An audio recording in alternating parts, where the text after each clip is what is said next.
sábado a todos. O Insufilme aqui na janela está escondendo um pouquinho o dia maravilhoso que está lá fora. Realmente um dia abençoado. E hoje, mais abençoado do que os outros. Mas primeiro deixa eu me apresentar aqui, né, que eu acho que muitos não me conhecem aqui. Eu me chamo Alex. E hoje eu estou aqui representando o Ministério dos Desbravadores e Aventureiros da Associação Paulista Leste. A gente faz parte do Clube de Aventureiros da APL. E, para os baixinhos, principalmente para os aventureiros, hoje é um dia muito especial. Sabem por quê? Hoje se comemora, pelo menos em toda a América do Sul, o Dia da Criança Adventista. Amém, crianças?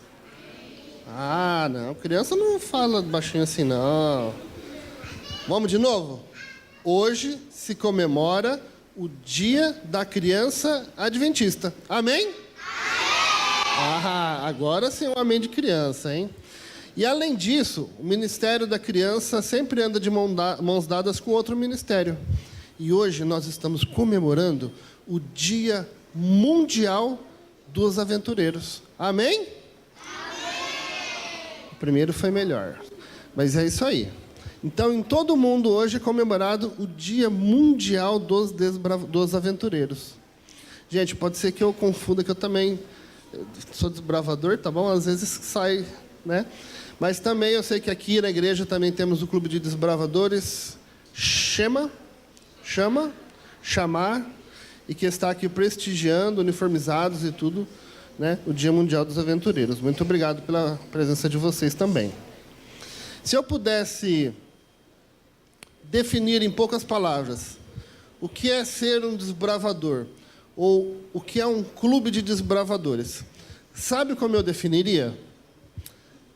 O Clube de Desbravadores é um projeto apoiado e mantido e idealizado pela Igreja Adventista do Sétimo Dia, com o propósito de auxiliar na promoção do desenvolvimento físico, mental, social e espiritual de crianças de 6 a 9 anos e, presta atenção nessa segunda parte, e seus familiares, através de atividades ao ar livre e atividades educacionais.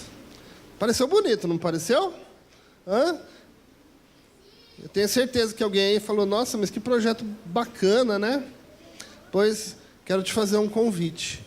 O Clube de Aventureiros, ele não é uma creche. Às vezes a gente escuta algumas coisas assim que até deixa a gente triste, né? Alguns adultos falam assim, vamos levar lá o nosso filho para brincar no clube, né? Vamos deixar ele lá para se divertir. Tem brincadeira no clube? Tem. Mas as brincadeiras do clube são especiais. A gente chama de recreação, porque elas sempre têm uma finalidade por trás. Agora, ser aventureiro realmente é uma aventura. E eu trouxe aqui alguns dados para a igreja, antes da gente entrar na mensagem principal aqui do dia. Alguns dados sobre os aventureiros ao longo do mundo. Olha só, hoje nós temos, mundialmente, 75.333 clubes de aventureiros. Do último ano para cá, esse número praticamente triplicou.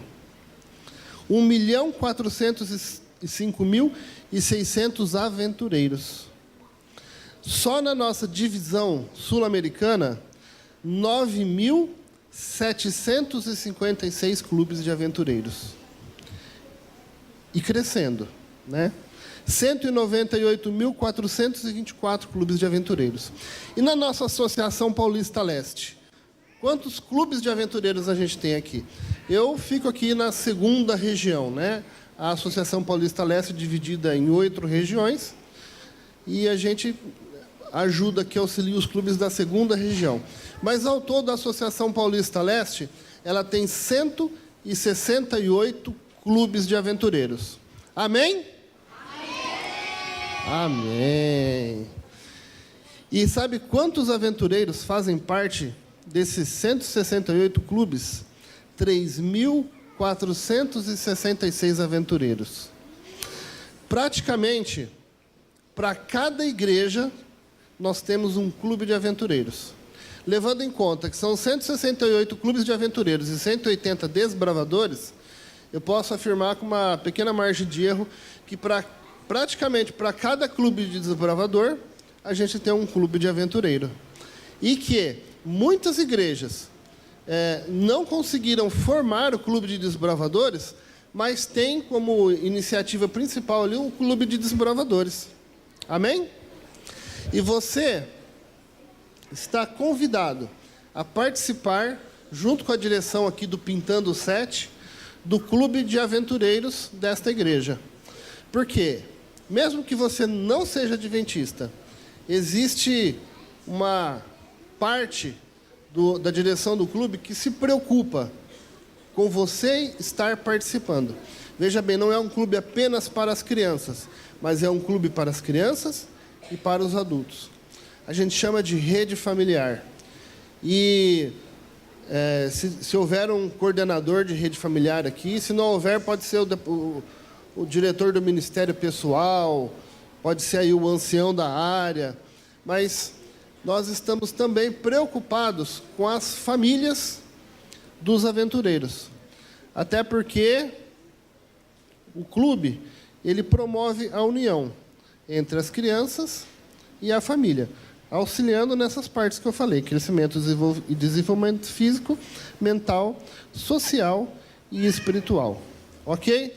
Então, quando vocês lembrarem aí do clube de aventureiros, não lembrem como se fosse uma creche, como se fosse um lugar onde as crianças vêm aqui só para brincar, vêm só para pular, vêm para comer doce.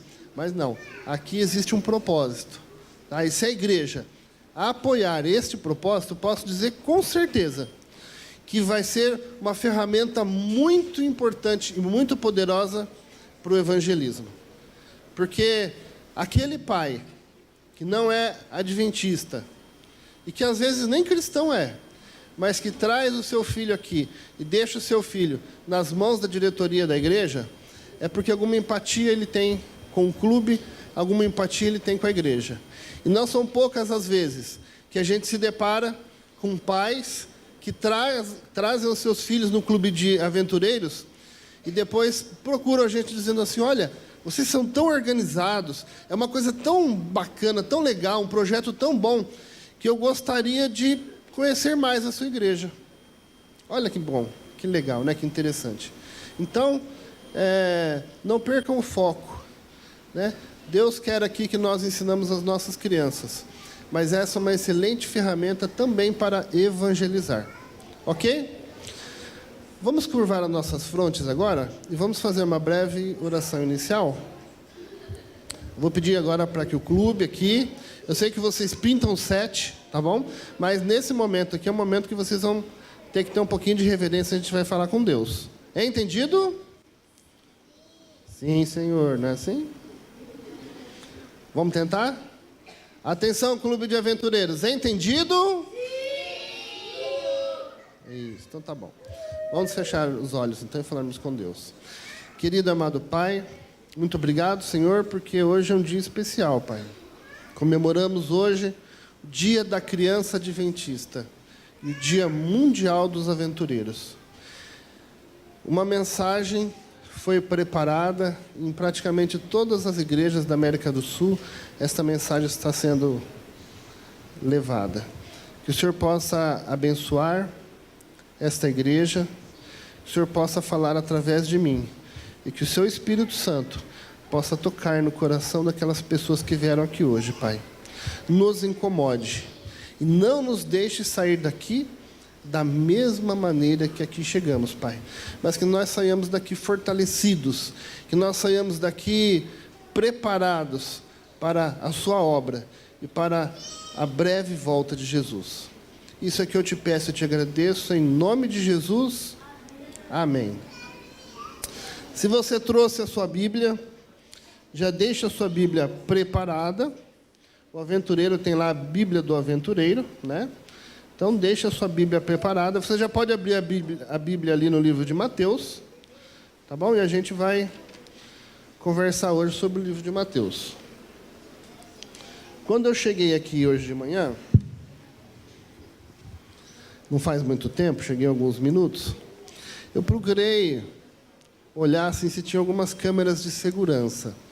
Parece que aqui vocês não têm, né? Então, a igreja aqui deve ser tranquila.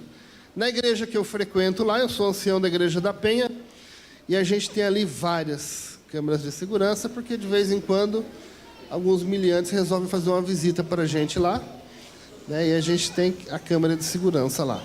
Mas todo mundo sabe o que é uma câmera de segurança. Eu mesmo tenho na minha casa, eu tenho no meu escritório, e quando eu quero saber o que está acontecendo lá no meu escritório, eu abro a câmera de segurança para ver. Às vezes eu levo um grande susto, porque o alarme não é interligado à câmera de segurança. Então, às vezes, toca o alarme. Já aconteceu de tocar o alarme no meio do culto, e o coração gela nesse momento, né? Porque eu falo assim, olha, alguém está querendo roubar lá o meu escritório. E aí eu não fico sossegado enquanto eu não abro o celular lá e eu dou uma olhada e vejo que foi um alarme falso. Né? Mas câmeras de segurança, elas estão cada vez mais comuns no nosso dia a dia. Vocês sabem qual é o país com o maior número de câmeras de segurança? Alguém arriscaria aqui? Brasil não é. A cidade com o maior número de câmeras de segurança é Pequim. Pequim tem 372 câmeras de segurança para cada 1.000 habitantes. Então, é praticamente uma câmera de segurança para cada 1/3 da população. O que nos remete, né, a duas coisas aqui. Ou, de alguma maneira, estão querendo controlar a população, o que talvez eu não acho que seja, mas que é um lugar perigoso. Porque se não fosse tão perigoso, não teria tanta câmera de segurança assim. Pequim é seguido de Indora, da Índia, Moscou, na Rússia, e em Londres, na Inglaterra. Londres, a cada 1.000 pessoas, 13,5 câmeras de segurança estão presentes. E no nosso Brasilzão aqui? Quem arriscaria dizer qual é a cidade que tem mais câmeras de segurança? Quem arrisca o nome? Pode falar você. São Paulo. Não é São Paulo, graças a Deus. Mas aqui também tem bastante, tá bom? Qual é a cidade brasileira que tem o maior número de câmeras de segurança?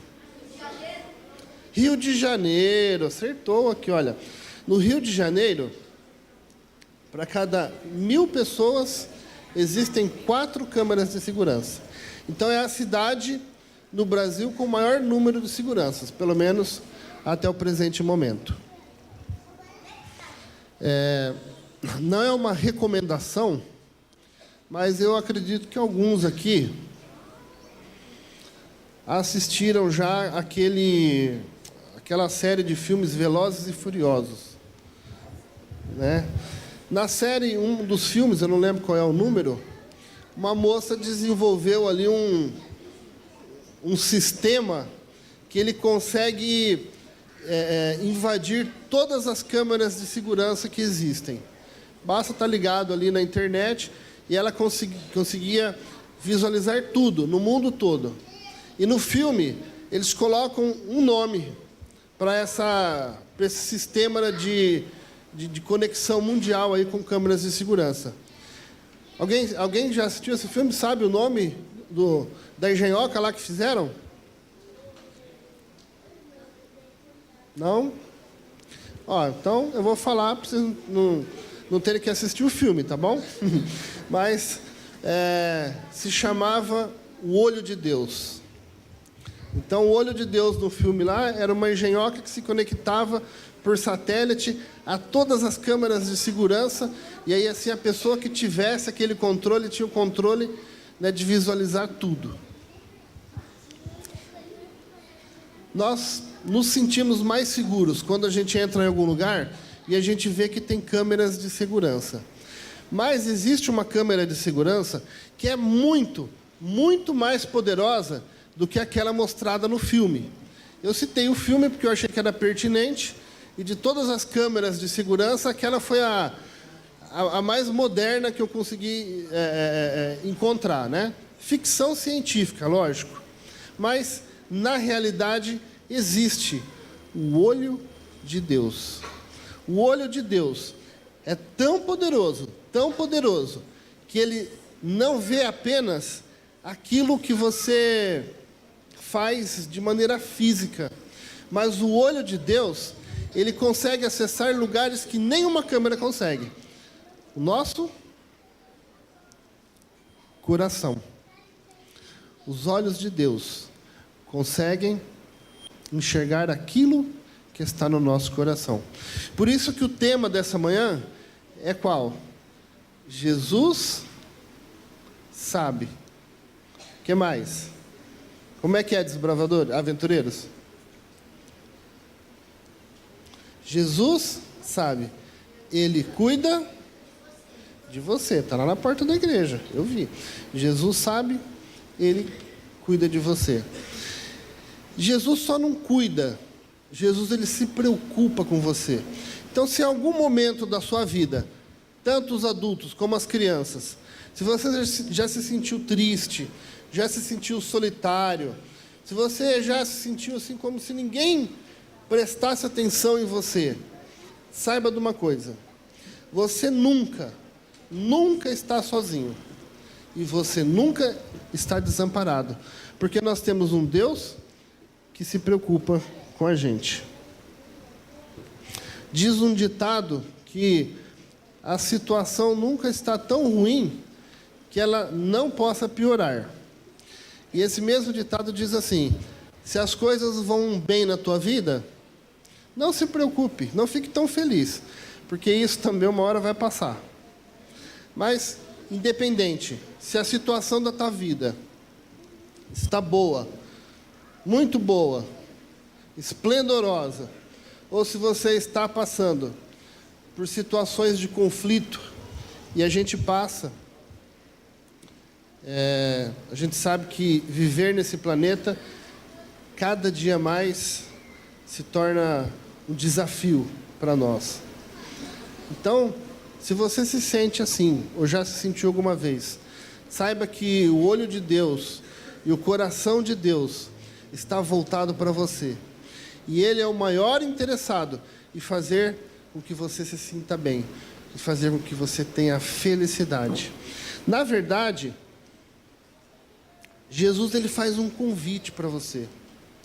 Vamos abrir a Bíblia aqui, no livro de Mateus, capítulo 11. É um verso muito conhecido, mas vale a pena a gente acessar aqui a nossa Bíblia. Mateus 11, versos 29.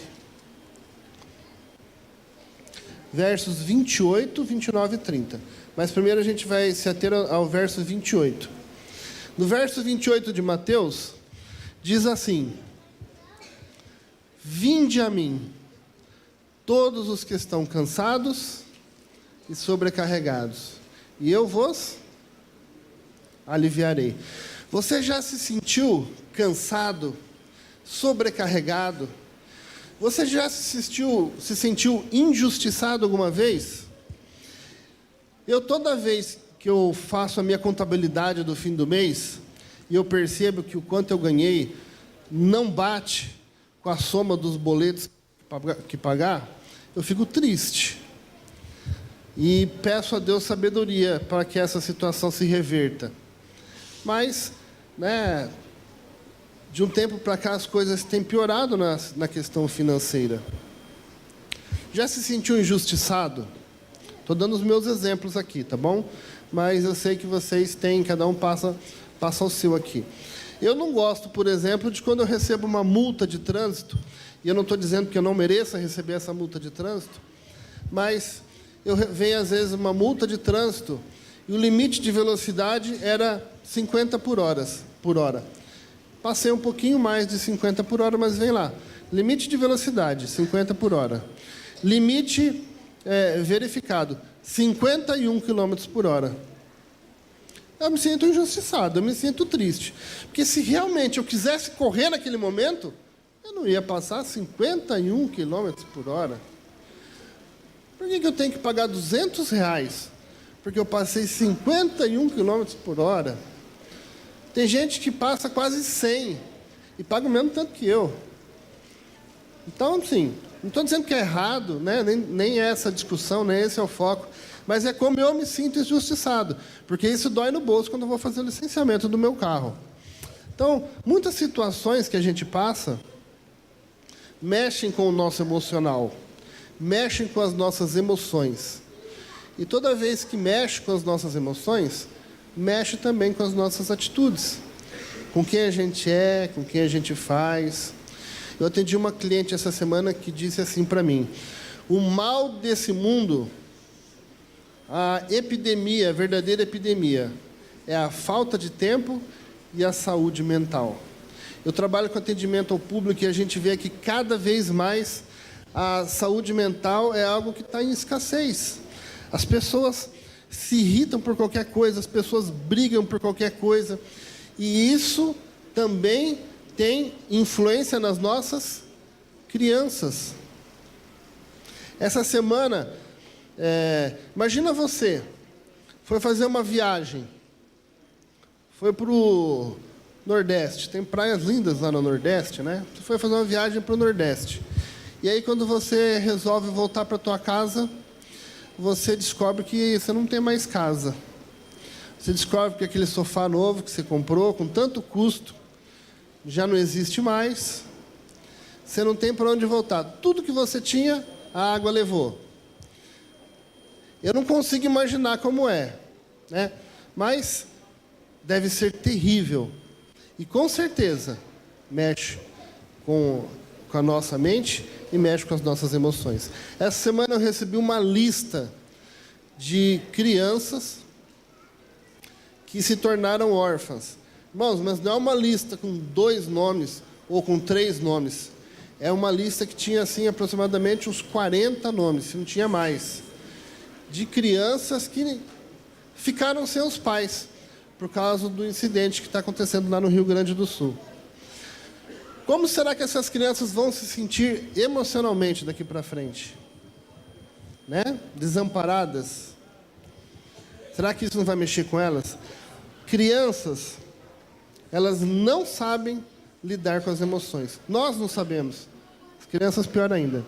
Tem uma pesquisa aqui que foi feita por um instituto americano. Eu gostaria de ler para vocês aqui. Esse estudo foi feito com crianças que procuraram pronto-socorro pediátrico, com problemas de saúde mental. E a pesquisa diz que, assim, tem crescido ano a ano. E cresceu 8% no último ano, com 13% dos pacientes voltando ao mesmo pronto-socorro com menos de 6 meses. Ou seja, procurou o pronto-socorro, foi atendido, mas antes de 6 meses precisou de retornar.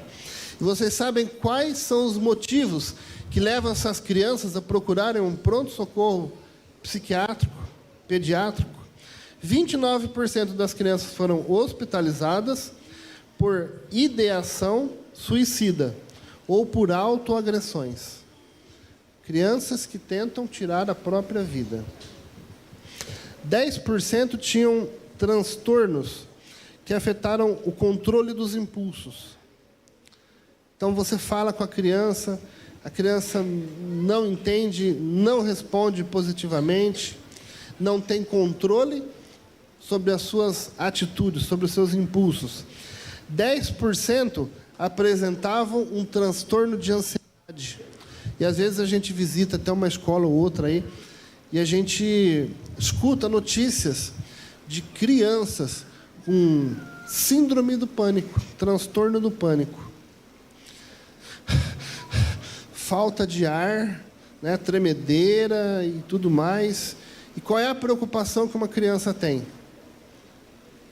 A ponto de desenvolver uma síndrome do pânico. E por último aqui, olha, 24% conviviam com transtornos de humor como a depressão. E isso parece que aumentou-se muito mais por conta da pandemia. Muitas crianças perderam os parentes, né? Assim como aquele desastre no Rio Grande do Sul, também muitas crianças ficaram sem os pais. E como fazer com que essas crianças tenham pelo menos um pouquinho, né, de equilíbrio mental?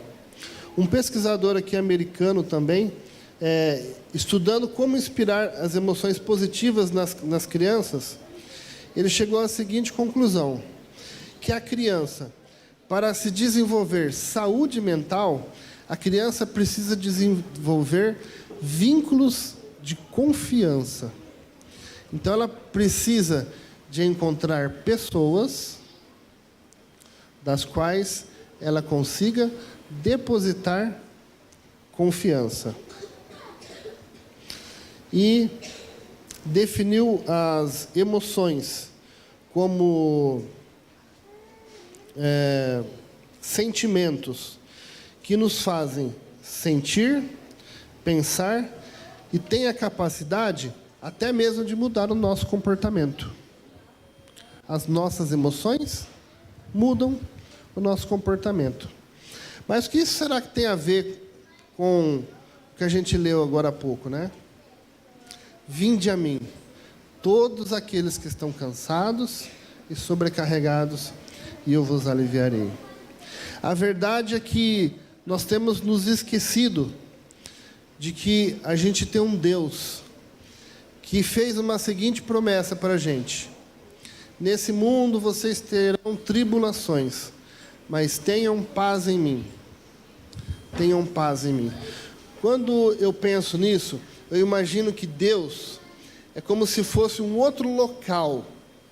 Não um ser, mas um outro local. Como se, quando a gente estivesse com Deus, a gente fosse arrebatado daqui. E a gente fosse para um local, onde esse local está Deus, está Jesus. Jesus diz assim para a gente: olha, aqui vocês vão ter paz. E ele faz assim: olha, vinde a mim. Você está com problema na sua família? Venha a mim. Tem situações que fogem do seu controle? Venha a mim. A gente vive num mundo de conflitos, é ou não é? Conflito entre o bem e o mal. E as crianças sentem isso. E as crianças muitas vezes não estão preparadas para encarar essa dificuldade, esse bombardeio de emoções. Jesus diz: vinde a mim, todos os que estão cansados e sobrecarregados, e eu vos aliviarei. A gente precisa de buscar, principalmente nas nossas crianças, um ambiente seguro, para que elas possam dominar as emoções. As emoções, as nossas emoções, elas nos mostram como o nosso corpo ele pode se mostrar de situações diferentes. Eu vou aqui citar 3 emoções aqui, né? Uma delas é a raiva. Todo mundo aqui já sentiu raiva, né? Um momento de raiva. Muitas pessoas, a gente às vezes faz coisas para Deus e a gente diz assim: eu não tenho problema nenhum com o que eu estou fazendo. Sabe por quê? Meu coração está tranquilo, meu coração está em paz. Eu devolvo o meu dízimo, mas eu não coloco 10%, eu coloco 5%. Mas eu estou em paz, sabe por quê? Esse dinheiro eu dei de coração. Então, a impressão que dá é que quando é de coração, vale tudo. Será que é assim? Né? A Bíblia também diz que o coração do ser humano é enganoso. O nosso coração é feito das experiências que a gente teve ao longo do tempo e da nossa falta de controle das emoções. Deus nos deu as emoções, é verdade.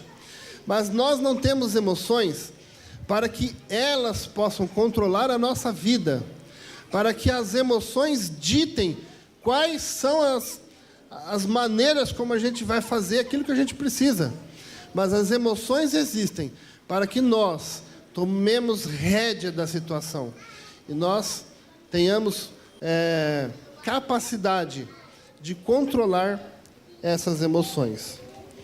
Quando a gente sente raiva, por exemplo, né, o coração ele começa a bater mais forte, o rosto fica mais avermelhado, aquela sensação ruim acontece dentro de nós. E olha, em Efésios 4:26, se você quiser abrir sua Bíblia, Efésios 4:26, lá diz assim, olha: acalmem a ira antes que o pôr do sol se ponha. Não pequem ao permitir que a ira os controle. Sentir raiva acontece com todos nós, mas importante não é permitir que isso... o mais importante é não permitir que isso nos leve a ações agressivas. Vocês já pararam para pensar que existem vidas que são destruídas por momentos de raiva? A gente não controla a nossa raiva. E no momento de raiva a gente faz uma bobeira. A gente esfaqueia uma pessoa, a gente bate numa pessoa, a gente briga com a esposa, né? Então, você nem queria fazer aquilo, né? Nós mesmos não conhecemos, não sabemos do que nós somos capazes. E às vezes um momento de raiva vai estragar a tua vida para sempre. Então, olha como é importante que nós tenhamos controle sobre as emoções que a gente sente. Uma outra emoção que também se faz presente de maneira comum na nossa vida é o medo. O medo, ele pode ser até um pouco protetor, né? Vou dar um exemplo aqui. Você vai atravessar a rua e do outro lado da rua você vê que tem um pitbull vindo, né, na direção ali, que se você atravessar a rua naquele momento, você vai encontrar com o pitbull. Pergunto para você, você atravessa ou você espera um pouquinho? Vai esperar um pouquinho, né? Porque você não quer dar de frente com um pitbull solto na rua, sem coleira, sem o dono, e que de repente pode te atacar.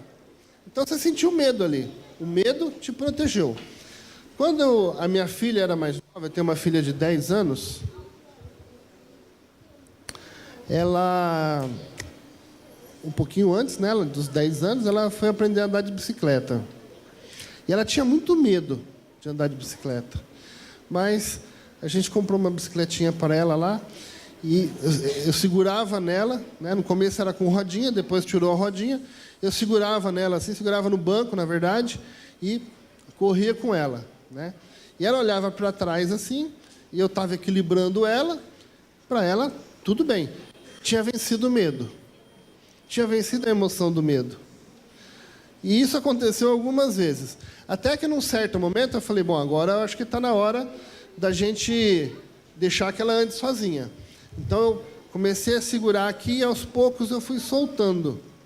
E ela foi, irmãos. Ela foi. Aprendeu do nada a andar de bicicleta. Sem medo. Só que sabe o que aconteceu? Quando ela virou para o lado assim, e ela viu que eu não estava ali atrás segurando a bicicleta, o medo voltou. Adivinha o que aconteceu? Caiu um tombo, né? Caiu um tombo. Porque ela deixou que o medo tomasse conta dela. Quando ela estava sem medo e estava confiando que o pai dela estava protegendo, ela foi de boa. Agora, quando ela descobriu que o pai não estava perto, aí o problema veio. O medo, às vezes, nos protege, porém, em muitas situações, a gente precisa de ter controle do medo. A gente precisa de vencer o medo. Lembram, crianças? Olha aqui, ó. Lembram da história de Davi e Golias? Imagina você, ou talvez um pouquinho maior do que você, chega num campo de batalha, e você vê ali um exército inteiro. E você vê que nesse exército tem alguns gigantes, né? Porque o Golias não era sozinho ali. ele tinha irmãos. Então tinha alguns gigantes ali. E um deles estava afrontando a sua família, a sua nação, aqueles que você amava. Ele estava debochando do seu Deus. Pergunto, será que Davi sentiu medo? Não? Sim ou não? O que vocês acham? Eu acredito que ele sentiu muito medo. Mas Davi soube lidar com o seu medo. E ele buscou confiança em Deus. E ele diz assim, ó, lá em 1 Samuel 17, 45, 46. Você vem a mim com espada, com lança e com um dardo. Mas eu vou a você em nome do Senhor dos Exércitos, o Deus do exército de Israel. Então ele colocou a confiança em Deus. Então a gente precisa vencer o medo. Quer ver um outro exemplo? Moisés. Moisés foi expulso do Egito, né? Fez o que não devia lá, expulsaram ele, foi para o deserto, fez família, estava lá curtindo a sua vida, talvez uma vida mais tranquila. Aí de repente Deus vira para Moisés e fala assim: Moisés, eu tenho uma tarefinha para você. Eu quero que você volte lá no Egito e que você liberte o meu povo. Que você fale para o faraó que ele precisa libertar o povo. Irmãos, a Bíblia diz que Moisés, ele não era uma pessoa que falava bem em público. Alguns dizem até que Moisés era gago. Ele tinha uma certa dificuldade de dicção. Moisés virou para Jesus e falou o quê?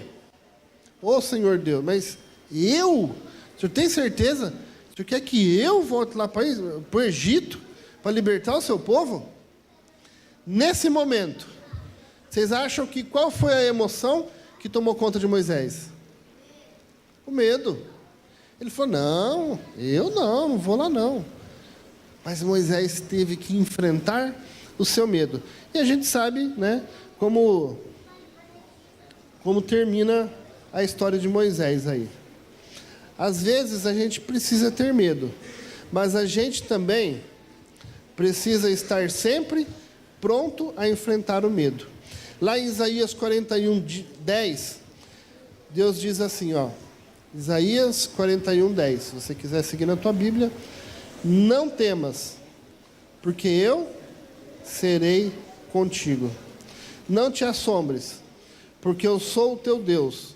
Eu te fortaleço, eu te ajudo e te sustento com a destra da minha mão. Olha que verso lindo. Talvez eu esteja falando hoje aqui com pessoas que não tiveram uma semana muito boa. Talvez eu esteja falando aqui com pessoas que têm problemas que precisam enfrentar durante a semana.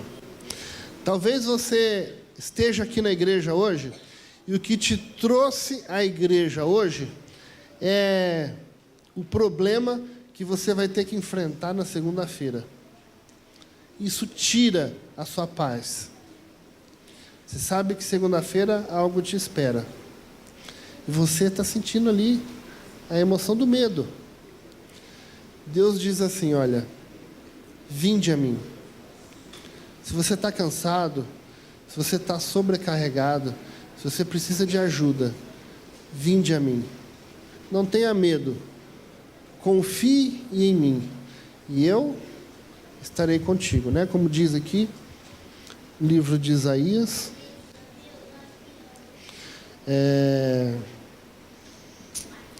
A gente tem sempre que se lembrar de Jesus. Ele diz: não tema, porque eu serei contigo.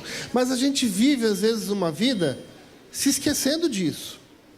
A gente não se lembra às vezes do olho de Deus, que Deus está em todo lugar que a gente está.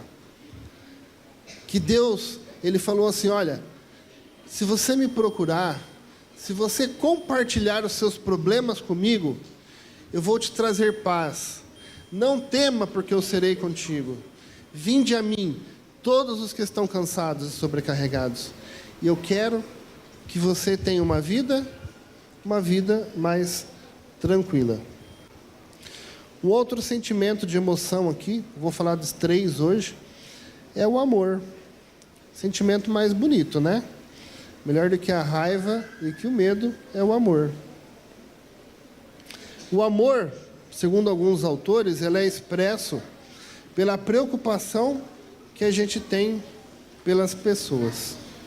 Só que diferente das outras emoções, que normalmente são passageiras, né? É difícil o indivíduo que vive com raiva. A gente pode ter vários momentos de raiva. Mas se você vive sempre com raiva, não é uma vida que vale a pena ser vivida. Se você vive sempre com medo, você tem um problema a ser resolvido. E acredito que o maior deles é a falta de Jesus na sua vida. Não sou eu que estou dizendo, é a Bíblia que está dizendo.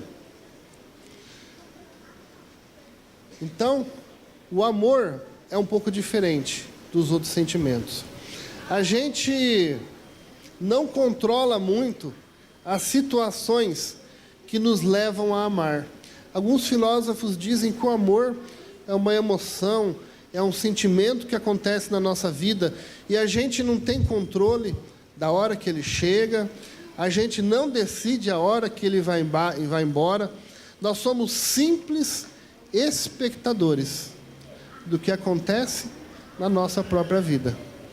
E a gente só acompanha o amor acontecer. Existem 2 tipos de amor. O amor paternal é aquele entre as crianças e os pais, e o amor romântico. Mas de todos eles, o amor que mais dura é aquele amor que Deus tem por nós. Abra sua Bíblia em Jeremias 31, verso 3. Depois do livro de Isaías, Jeremias 31, verso 3. Diz lá, olha: de longe se me deixou ver o Senhor, dizendo: com amor eterno eu te amei, por isso com benignidade te atraí. Qual é o tipo do amor que Deus tem conosco? Amor eterno, um amor leal, um amor que nunca muda. Salmo 103, 13 diz a seguinte mensagem: assim como um pai tem compaixão dos seus filhos, o Senhor também tem compaixão dos que o temem. Então, se você quer sentir esse amor, é esse Pai amoroso que te tira daquela situação de conflito, daquela situação de desconforto, dos problemas, e te leva para um outro lugar chamado Jesus. Um lugar de paz e um lugar de tranquilidade. Percebem como é importante compreendermos as nossas emoções para que a gente possa identificar as emoções e buscar ter o controle dessas emoções. Mas Jesus, Ele está sempre disposto a fazer com que nós tenhamos o controle das nossas emoções. E de que maneira Ele gostaria que nós tomássemos a rédea da nossa vida? Vamos ver lá Mateus 11, agora verso 29. Lá diz assim: tomai sobre vocês o meu fardo. Em algumas Bíblias pode estar escrito: tomai o meu jugo. Deixem que eu lhes ensine, pois eu sou manso e humilde de coração. E vocês encontrarão o quê? Descanso para a alma. Então a gente consegue se livrar dessa síndrome que tem afetado aqui os brasileiros, pelo menos, né? Que é a falta de tempo e a falta de saúde mental.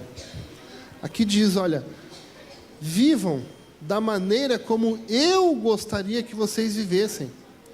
Deixe o seu fardo de lado e carregue o meu fardo. Porque eu tenho uma vida tranquila, eu tenho uma vida mansa, sou humilde de coração. E se vocês viverem da maneira como eu gostaria que vocês vivessem, vocês encontrarão descanso à alma. Imagina que você tem uma mochila ali, o desbravador sabe bem o que é isso, né? Vai fazer um acampamento de classes, e ali você tenta naquela mochilinha colocar tudo o que você acha que você vai precisar. Às vezes, até consegue. O difícil é levantar a mochila depois e colocar nas costas, né? A minha sempre precisa de alguém me ajudando aqui, porque é uma mochila difícil de ser levantada. Ali tem tudo que eu acho que eu vou usar para um fim de semana. Cobertor, saco de dormir, isolante térmico, roupa de ralo, né, e tudo mais. Mas imagina aquela mochila pesada. Vem alguém e diz assim: olha, deixa que eu carregue essa mochila para você. Seria bom? Sim ou não? É isso que Jesus está propondo para você nessa manhã. Que você tenha alívio no fardo que você carrega da vida. E que você substitua a ira, o medo, as emoções ruins em alegria, em paz, em tranquilidade. Jesus nos convida a aprender e adotar os seus valores e atitudes e viver com sabedoria e tranquilidade. Somente quando nós aprendermos com Jesus como é que Jesus gostaria que nós vivêssemos, nós vamos alcançar a tranquilidade e a paz que Ele gostaria que nós tivéssemos. Mas o ser humano às vezes é cabeça dura, né? E a gente, se já não bastasse o problema que os outros criam para a gente mesmo cria outros problemas. O homem sempre tem uma necessidade absurda, e eu estou tentando me livrar dessa necessidade de afagar o seu próprio ego. Eu conheço pessoas que ganham um salário mínimo de R$ 1.400 e gastam R$ 1.100 para pagar o carro novo. Por quê? Os amigos têm um carro novo e ele não suporta a ideia de ter um carro ali 5, 10 anos mais velho, que pode ser trocado depois. Mas ele assume uma prestação que custa quase todo o dinheiro que ele ganha. Não tem como eu imaginar esse camarada tendo sossego, tendo paz, tendo tranquilidade. Não dá. E a pessoa ainda fala assim: olha, Satanás está estragando a minha vida, né? Olha, tem coisas que acontecem na vida da gente que a gente vai atribuir a Satanás. E Satanás vai dizer assim: meu amigo, eu não tenho nada a ver com isso. Isso foi você que plantou na sua vida. É escolha sua. E nós fazemos escolhas, às vezes equivocadas, porque nós temos uma necessidade, e essa necessidade não é de Deus, mas nós temos às vezes a necessidade de inflar o nosso ego, de mostrar para as pessoas que a gente não gosta aquilo que a gente não é, mostrando aquilo que a gente não poderia ter, né? Esqueci agora como é que é esse ditado, mas é mais ou menos por aí. Os irmãos devem ter entendido a mensagem aí. E Jesus diz: olha, isso não é legal. Carregue o meu fardo. O meu fardo é leve. Eu sou tranquilo. Eu sou simples. Eu sou humilde. E é dessa maneira que você vai conseguir ter saúde mental. Que você vai conseguir passar uma confiança para as crianças, para que as crianças também possam ter saúde mental. Afinal de contas, uma das preocupações hoje, né, é com relação às nossas crianças. E que bom que nesta igreja tem o Clube de Aventureiros, um clube que se preocupa com a saúde mental e com a saúde emocional das nossas crianças. E qual é a recompensa que nós teremos se nós tomarmos essa decisão de entregarmos os nossos problemas, as nossas emoções na mão de Jesus, de fazermos uma barganha com Jesus? Jesus, tome o meu fardo, porque eu quero o seu. Verso 30 diz assim, olha, Jesus diz: o meu jugo é fácil de carregar, e o fardo que eu lhe dou é leve. Talvez hoje aqui tenham pessoas que até já pensaram em tirar a própria vida, mas que hoje estão aqui buscando uma alternativa, né? Buscando uma motivação para continuar vivendo. Jesus, ele te faz um convite: vinde a mim. Vinde a mim, porque o meu fardo é leve. E eu vou te ensinar, né, o que você precisa fazer na tua vida para ter paz. Jesus, ele propõe uma vida mais tranquila, mais fácil, sem dor, sem angústia, sem pressões pesadas e insuportáveis. Mas é bem verdade que muitas vezes a gente precisa de buscar um auxílio. Auxílio de um psicólogo, auxílio de um psiquiatra, auxílio do professor, auxílio da conselheira do Clube de Aventureiros. A gente diz sempre que a conselheira ou conselheiro do Clube de Aventureiros é a pessoa que tem a função mais importante dentro do clube. Não querendo tirar os méritos da diretora, viu, diretora? Mas quem tem um relacionamento mais próximo com a família das crianças são os conselheiros.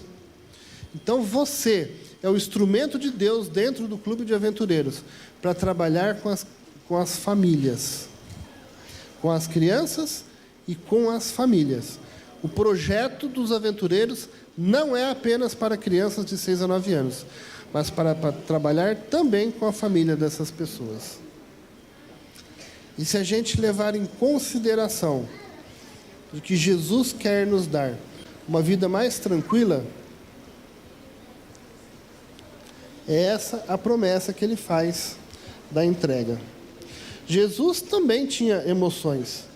Jesus ficou triste, Jesus deve ter ficado com medo em algum momento, né? Ele falou: Senhor Deus, por que me desamparaste? Naquele momento, eu acredito que ele sentiu medo. E entre outras emoções. Mas Deus, como sendo o olho que tudo vê, Ele sabe a sua aflição, Ele sabe a sua angústia, e Ele quer que você tenha um fardo leve. Mas para que você tenha um fardo leve e você consiga levar a tua vida de uma maneira mais tranquila, Ele te faz um apelo. Se você hoje tem algum problema, que você gostaria de que esse problema fosse resolvido de uma maneira mais leve.